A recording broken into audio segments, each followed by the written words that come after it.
Okay, uh, what I'm going to be teaching here is the five-step process for Airbnb data mining. This is a process that I've used for my own company for quite a while now, and what we do is we use AirDNA, Market Minder from AirDNA.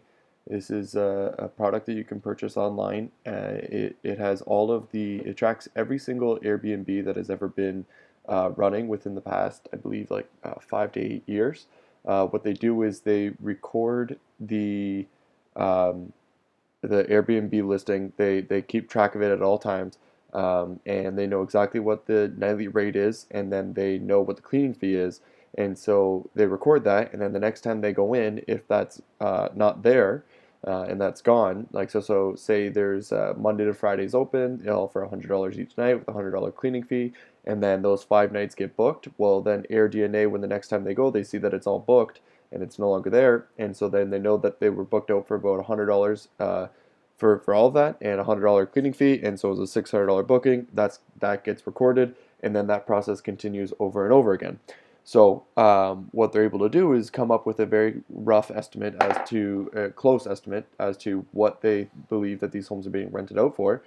And like I said, I've been using this for about 2 years on my own business, and it's been very helpful, very accurate. It's helped me not sign on a lot of leases that would have otherwise ruined my business if I had done through the rental arbitrage model. And so, what I'm going to teach you today is the five-step process for Airbnb data mining. So our objective here is to know the average annual revenue for a specific unit. So say you have a unit that's you know it's a landlord has told you, I will be okay with you doing the Airbnb rental arbitrage model on my home. You can sign this lease. The lease is for 12 months. If you break it, uh, it's not going to be good.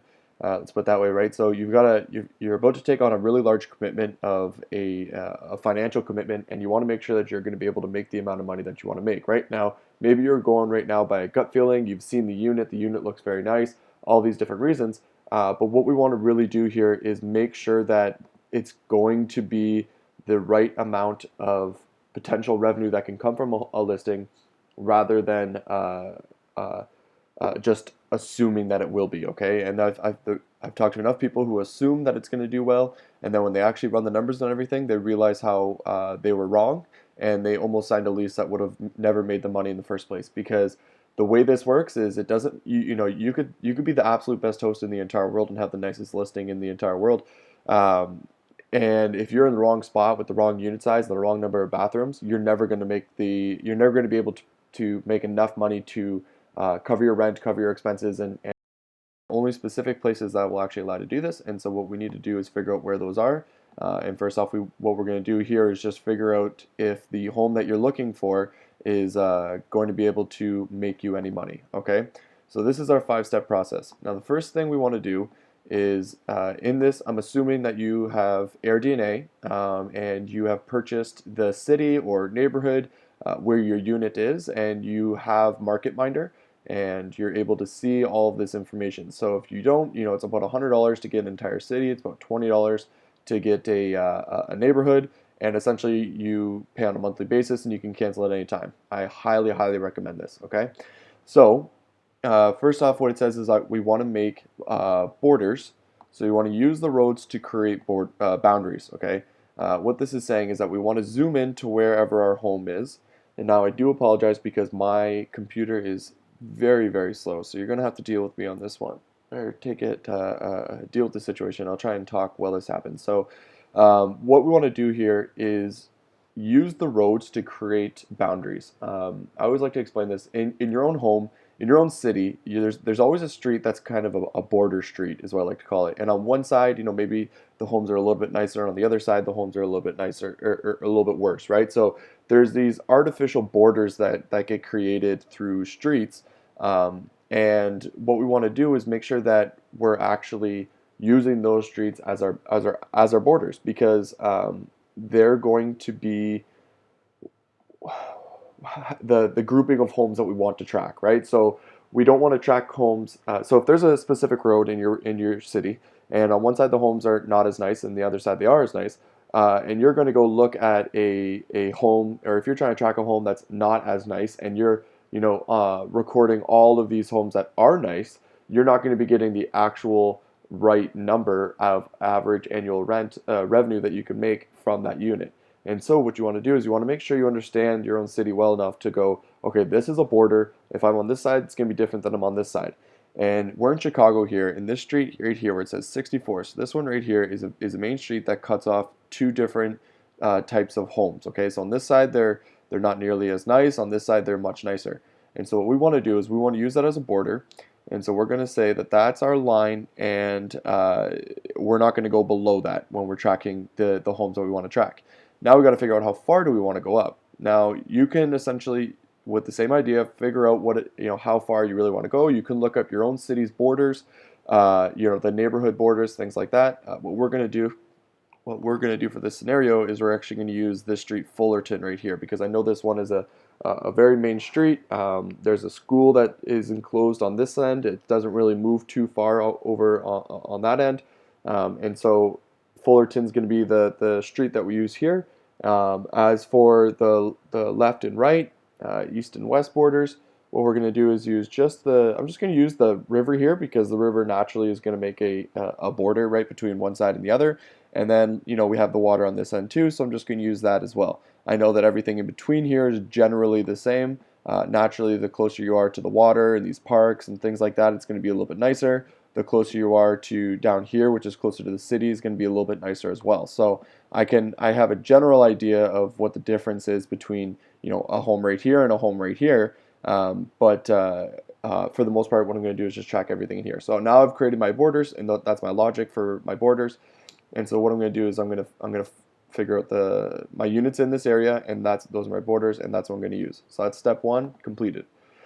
Now what we want to do is move on to step two. So hide all unit sizes other than what you're researching. So what I'm going to do is, when you come back over here, everything that's purple is an entire home. Okay, so obviously when you rent on Airbnb, you can rent out an entire home. You can rent out just a private room, or in the green you can rent out a shared room, right? So like a hostel. We're going to get rid of all hostels, and we're going to get rid of all shared rooms, because we're going to be looking at entire homes, but we're going to be looking at specifically 4-bedroom homes in this area. So I'm going to get rid of all of this stuff. Okay. So now I have all these guys gone. Now I'm just looking at all the 4 bedrooms that are here. Okay, so now I know that this is all that matters, because in this industry, in the short-term rental industry, the number of bedrooms that you have makes a significant difference on your revenue. Okay, a 2-bedroom will not do as well as a 4-bedroom, especially if you're in a very popular area. If you're not in a popular area, maybe you can get away where they're roughly close, but in a very popular area, there's going to be a huge difference in the revenue between the two. Okay. So now we have all the homes that we want, so we're going to jump to the next step here, which is go from one end to the other end and record every listing. Record all the listings information in a spreadsheet. Now, pro tip, only record homes that have over 300 plus days available. I'm not going to get into why this is important right now, but this is extremely important that you're making sure that you're only tracking homes that are over 300 days, okay? So it's going to limit the number of homes that we're recording as well. So let me just walk you through. There's a couple of things here. So first off, I want to show the 300-day piece of information that I was referring to there. If I hover over one of these homes, okay, and just gonna have to give it a minute. It seems to be, yep, so it's glitching up a little bit. Okay, so if I hover over this one, I can see that it's been listed for 344 days. And this means that I would record this. Okay, so it's been listed for long enough that I actually know how well it's doing. Now, if I come over here and I click this one, I can see it's been open for 126 days. I don't want to record this. This is not information that I want to keep. Okay, it's just the way that AirDNA. It's either maybe it's a new listing, or maybe they just don't list full time. Whatever it is, I don't want to record it. So now that I know that, what I want to do is go from side to side. So like I said, now that the homes are gone here, I apologize, this one's not going down. So now that all the other homes are gone, it's kind of easier to see. So this right here, 64, is the bottom of my border. So everything above it I'm going to track. I'm going to use all of this, everything that's in here, and then I can see Fullerton's right here as well, and I'm going to track everything in Fullerton, right? Man, I wish that would go away. There it is. Okay. So these are all my homes to track, right? Now what I want to do, like I said, is go from one end all the way to the other. So I'm probably going to start over here because it's cleaner and easier.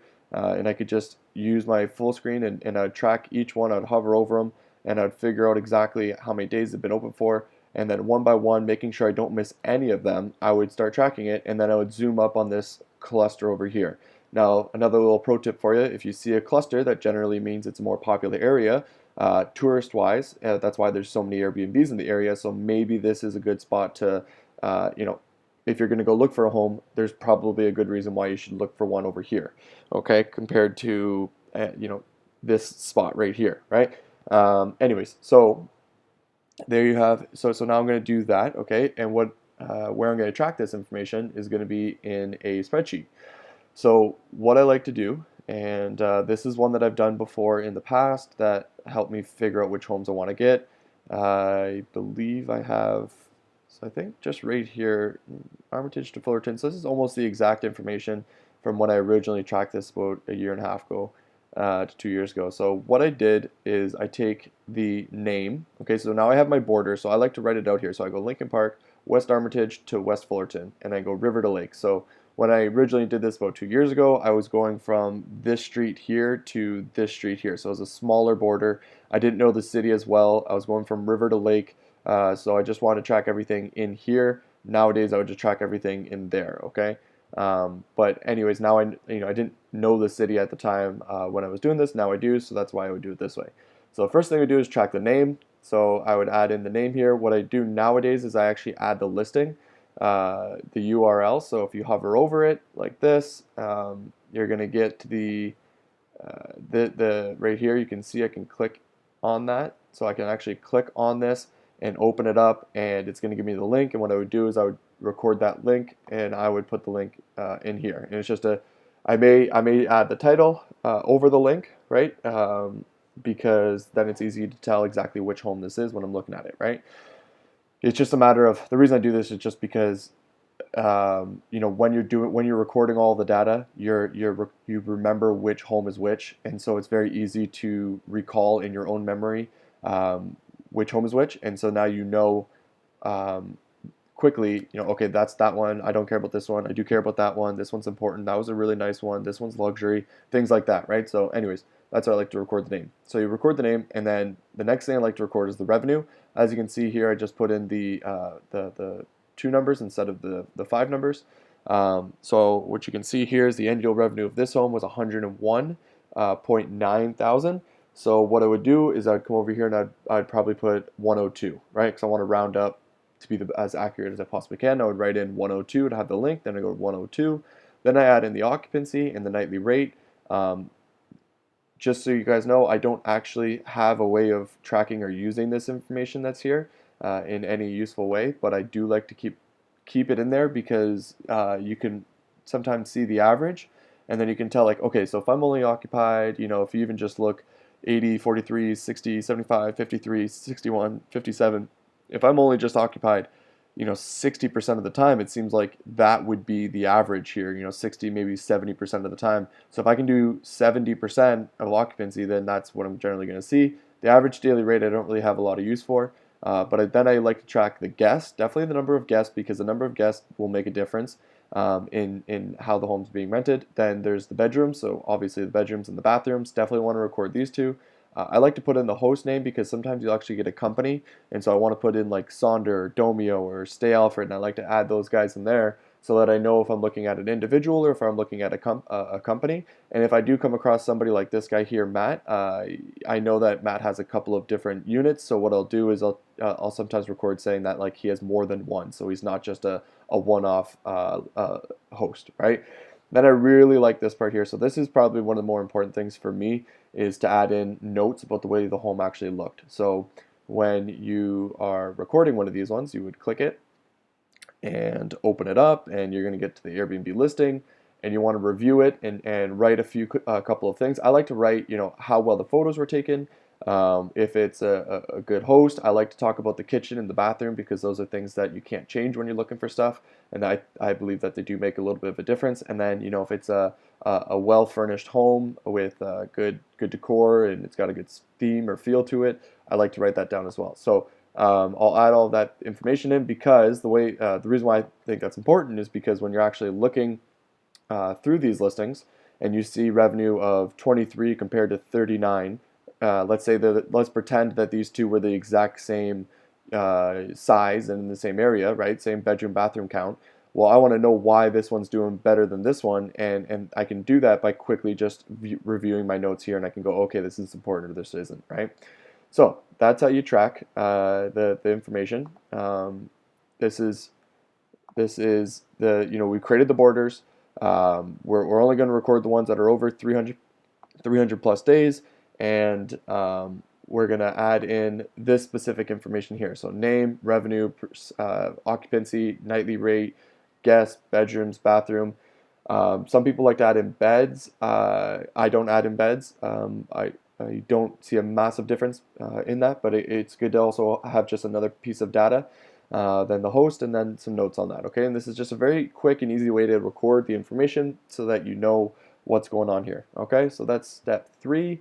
Let's get to step 5. Step 5 is open and review each listing to ensure that the listing is still active and properly managed. So this is a part of part 3. Okay, so when I say to add every listing's information to a spreadsheet, when you do that, you do want to open up each one that you're recording to make sure that there's still an active listing. Because sometimes what will happen is you open up these listings and nothing comes up, right? So if I open this up and there's nothing there, that doesn't help me.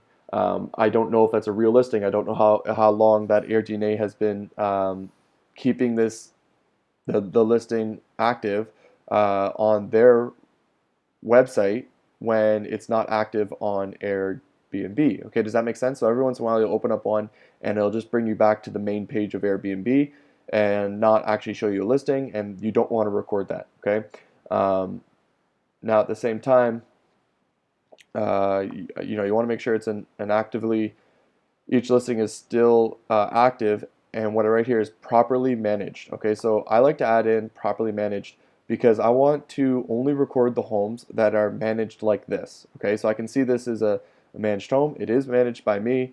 I can tell that it's put together well, and it's not dark photos or using an iPhone to take all the photos, and it's weird angles and doesn't really show the home well, and the home's messy and dirty and all this different stuff. That's not what I want to figure out. Okay, what I want to figure out is how well that person's managing it, because I know I'm going to host that well also, and I'm actually going to try and do a little bit better than him.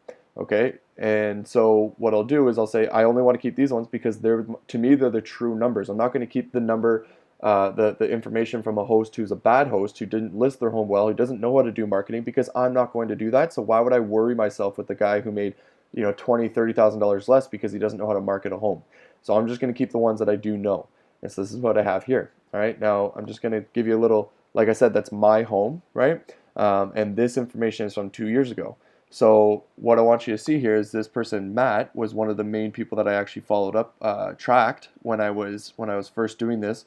And as you can see here, he had a 4-bedroom, 2-bath, and it did 79,000. Matt also had a 4-bedroom, 2-bath that did 74,000. It's pretty. I can get a pretty close average there, right? Let's say 77. Right, so now I know if I have a 4-bedroom, 2-bath in the area with 10 guests, I can probably do about 77 because he's doing it well. And then I see another one here. That's Matt. It's a 4-bedroom, 3-bath, and he did 98,000. Okay, 4-bedroom, 3-bath in this exact area with 10 guests. And I saw this 2 years ago and realized that this guy, had some consistency with his numbers here. He hosted well, and I knew what he was doing. And so what I did was I went and found 2 years ago, went and found a first ever home that I ever opened up. It's a 4-bedroom, 3-bath that hosts 12 guests in the exact same area. And as you remember here, he did with his 4-bedroom, 3-bath, $98,000 throughout the entire year. And what I did was 101.9. Okay, so I actually did better than him. And I had 12 guests instead of his 10 guests, and I just slightly did better than him. His home is a little bit over here. It's a little bit in a better area. But I saw what he was able to do. I knew what I was able to do. And so what I do, I opened up the same thing, knowing that he that I could match his performance, and I liked what he was able to do. And now, after 2 years, now my homes are showing up on AirDNA with the information because they've been tracked for over that entire time period. So now I can actually use my own data to be able to figure things out. So anyways, that is just got a little off topic there, but so I want to make sure the homes are properly managed, right? I want to record them, make sure they're there, and then I'm taking in all that information. Now what I want to do is I want to take the average of the listings that are comparable. Once again, when I say comparable, I'm talking about properly managed, okay? So they're actually done well, comparable to your home, okay? Now, in this whole scenario, we're trying to find the average annual revenue for a specific unit. So I'm assuming that you have a landlord who wants to give you a unit and you're going to sign a lease on it and you want to figure out exactly how much you're going to make from this home before anything happens. So you want to take the average of the listings that are comparable to your home. And the way it's very simple to do this, right? You just as you can see here, just to not confuse everybody, I tracked every single listing when I did this. Nowadays, what I would do is I would actually track it in order. I would go all 4 bedrooms, then all 3 bedrooms, then all 2 bedrooms. That way, they're more well organized within this this sheet.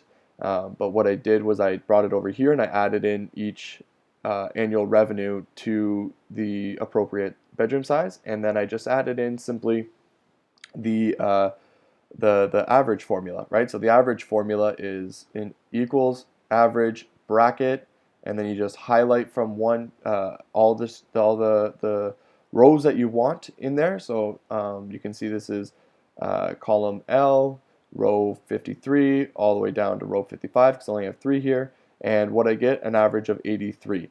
Now, another pro tip I'm going to add in here is, as you can see, these two were 2 bedrooms, or sorry, these two were 2 bath, and this one was a 3 bath, okay? The bathrooms make a huge, huge, huge, huge difference. If I were to do this again, like I said, I did this 2 years ago. If I were to do this right now, I would track it as a 4-bedroom 2 bath, a 4-bedroom 3 bath, a 4-bedroom 1 bath, a 4-bedroom 4 bath, and I would separate each one of them because, as you can see, this is saying an average of 83,000, but we know that I could do, this guy did 98. 102, and these are both 2 bath, 79 and 74. They're very close, same number of bedrooms, but the extra bathroom makes about and keep track of those things.